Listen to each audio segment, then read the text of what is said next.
Hi everyone. I hope you're doing well. I hope that you are surviving through final exams and through papers. My name is Kilby Helms, and I decided to do my ethnographic interview on the people of South Africa.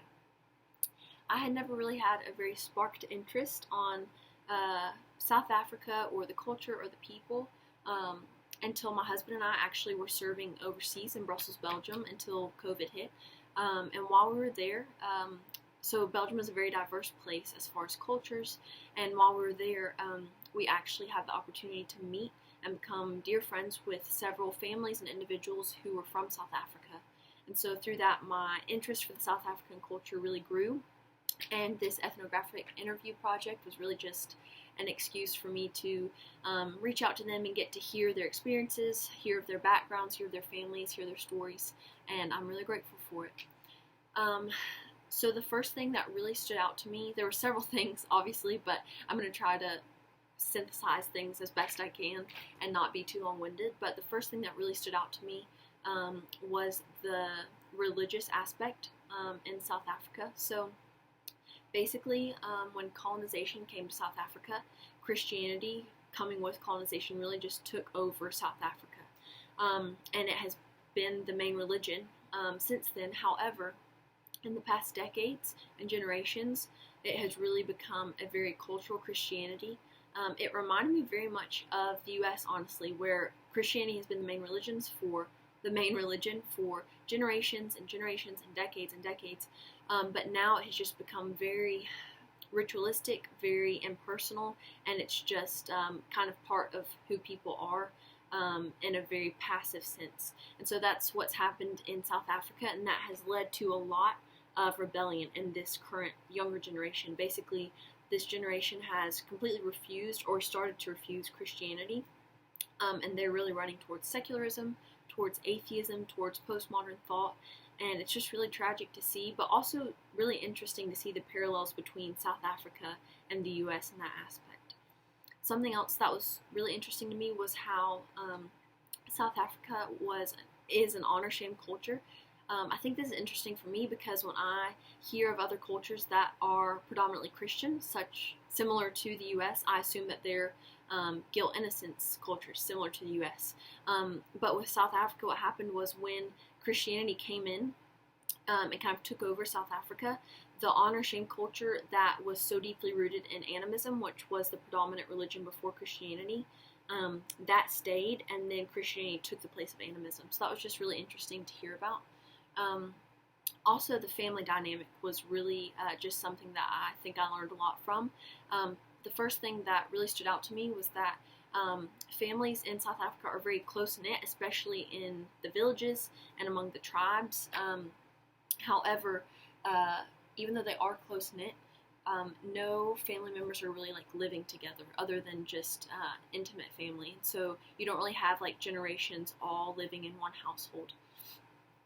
Something that really stood out to me that I don't think I've ever really heard before as far as family dynamic is that it is a patriarchal society. However, the mother will actually make the decisions concerning things like health, concerning things like education for the children, just big decisions and small.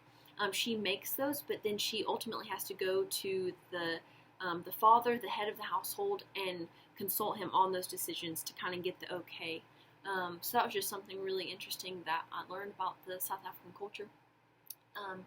Something else that stood out to me was that it's actually only 1 to 2 generations have gone by since higher education has been made realistically possible for women at all.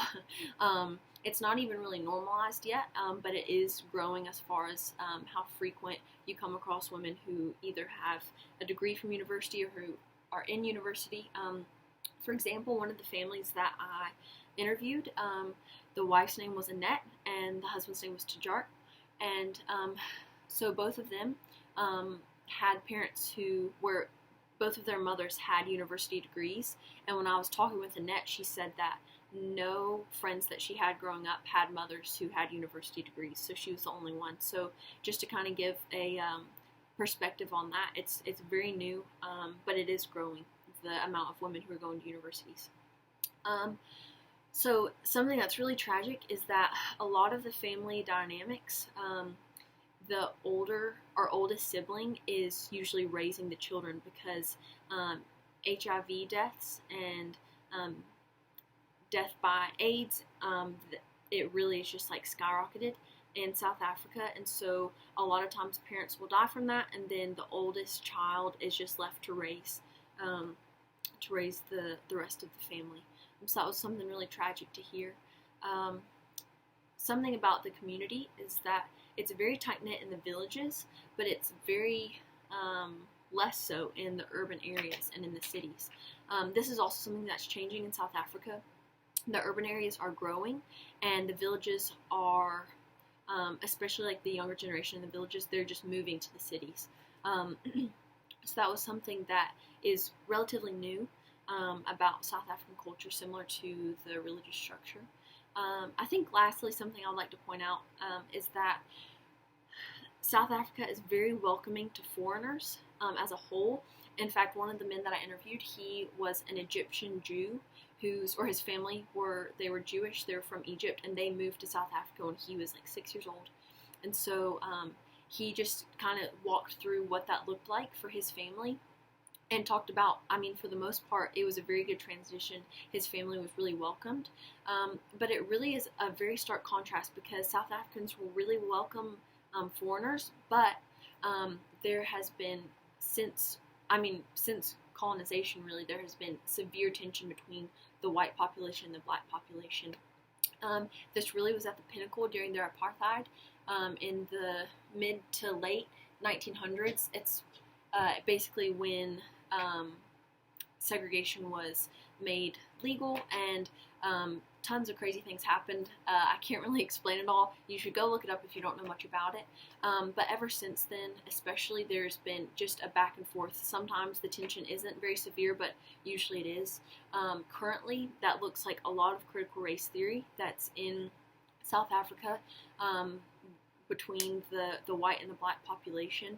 And so a lot of the friends that I interviewed just shared the heavy hearts that they have at how many of their friends they've lost just because of disagreements between this racial tension that's going on. So that is what kind of the high points, the key points of what I learned during my ethnographic interview. I hope you enjoyed it. I hope you learned some from what I shared, and I'm grateful that I got to take this class with you all, and hope you have a Merry Christmas.